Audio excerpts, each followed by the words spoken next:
Hello बच्चों, तो चलिए अपना प्रश्न पढ़ते हैं। किसी कार की छत से एल लंबाई का कोई सरल लोलक जिससे लोलक का द्रव्यमान एम है लटकाया गया है।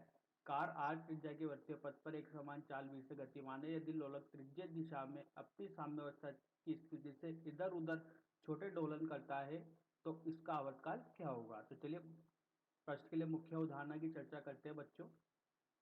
मुख्य अवधारणा, तो देखिए अगर अपन यहाँ पर बात करें सरल लोलक की, तो सरल लोलक क्या होता है यहाँ पर अपने पास, जब अपन किसी भी एक एम द्रव्यमान को एल लंबाई की डोरी से लटकाते हैं तो इस प्रकार जो संरचना बनती है इसे अपन क्या बोलते हैं, सरल लोलक। तो ये सरल लोलक क्या करता है, जब अपन इसको विस्थापित करते हैं थीटा कोण पर इसकी माध्य स्थिति से परे, तो ये दोलन करता है। ठीक है, इधर उधर ये जब ये दोलन दोलन करेगा, ठीक है, तो यही अपन का क्या कहलाएगा, इस तरीके से जब ये दोलन करता है, ठीक है, तो अपन का ये क्या कहलाता है, सरल आवर्त गति कहलाता है माध्य स्थिति के परित।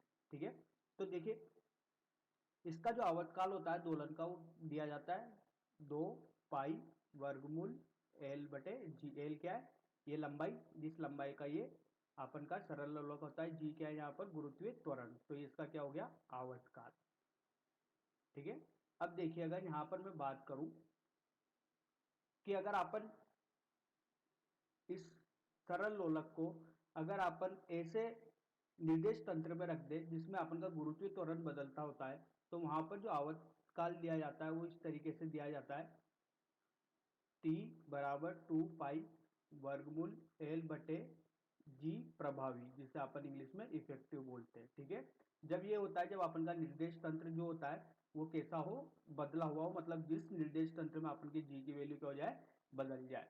ठीक है, अब देखिए अगर कोई भी कण वृत्तीय गति कर रहा है तो वृत्तीय गति करने के लिए आवश्यक अभिकेंद्रीय बल जो होता है वो क्या होता है अपन के पास, एम वी का वर्ग बटे आर, उस वृत्तीय गति की त्रिज्या जो उसे क्या करता है, उससे वृत्तीय गति कराने के लिए प्रेरित करता है। ठीक है, तो देखिए यहाँ पर इस मुख्य उदाहरण के आधार पर अब अपने प्रश्न का हल करते हैं। तो देखिए अपने पास कार है, ठीक है, ये अपनी कार, ठीक है, इसमें एक सरल लोलक लगाया गया है कुछ इस तरीके से।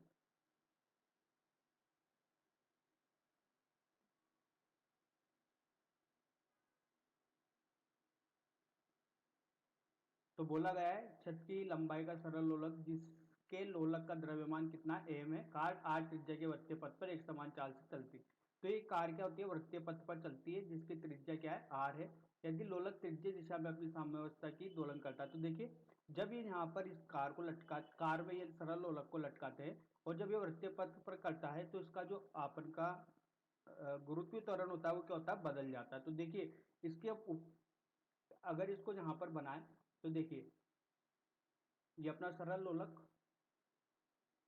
इसका गुरुत्वीय भार नीचे, ठीक है, और इस पर एक बाहर की तरफ बल लगेगा जिसे अपन बोलते हैं अभिकेंद्रीय बल, एम वी का वर्ग बटे आर, जो इसकी त्रिज्या दी गई है। ठीक है, तो देखिए अगर यहाँ पर बल लग रहा है तो जो त्वरण होगा वो क्या होगा, वी का वर्ग बटे आर। ठीक है, तो इस तरीके से अगर मान लीजिए अपन बात करें, ठीक है, तो एक गुरुत्वीय त्वरण या इसके त्वरण जो लग रहा है वो लग रहा है इसका क्षैतिज दिशा में, और एक लग रहा है जी ऊर्ध्वाधर दिशा में। तो इसका जो परिणामी होगा वही क्या कहलाएगा, अपन का ए प्रभावी कहलाएगा। तो यहाँ पर आवर्तकाल हो जाएगा टी बराबर 2 पाई वर्गमूल एल बटे ए प्रभावी। तो यहाँ पर अगर अपन ऊर्ध्वाधर में बात करें तो ऊर्ध्वाधर में इसका जो गुरुत्वीय त्वरण है वो क्या है, ऊर्ध्वाधर की ओर गुरुत्वीय त्वरण क्या है, जी। ठीक है, और अगर यहाँ पर क्षैतिज की बात की जाए तो क्षैतिज की ओर अगर यहाँ पर अपन के पास गुरुत्वीय त्वरण होगा वो कितना होगा, v का वर्ग बटे आर। तो प्रभावी कितना हो जाएगा, प्रभावी गुरुत्वीय त्वरण जिसे अपन ए इफेक्टिव बोलते हैं, ये हो जाएगा, ये दोनों एक दूसरे से लंबवत है, तो ये हो जाएगा जी का वर्ग धन वी का वर्ग आर और इस पूरे का वर्ग। ठीक है, तो चलिए अपन इसको अपने सूत्र में रखते हैं। तो टी बराबर 2 पाई वर्गमूल एल बटे जी का वर्ग धन v का वर्ग r और इस पूरे का वर्ग। ठीक है, तो अपन का यही क्या होता है, सरल लोलक का आवर्तकाल, जब अपन इसे एक r त्रिज्याई के पथ में गमन करते हुए कार में रखते हैं तो इसका जो गुरुत्वीय त्वरण होता है ये क्या हो जाता है, गुरुत्वीय त्वरण क्या हो जाता है, बदल जाता है। और वो किस तरीके से बदलता है यहाँ पर अपन ने इसकी चर्चा कर ली। तो बच्चों आशा करता हूँ आपको यह समझ में आया होगा। धन्यवाद।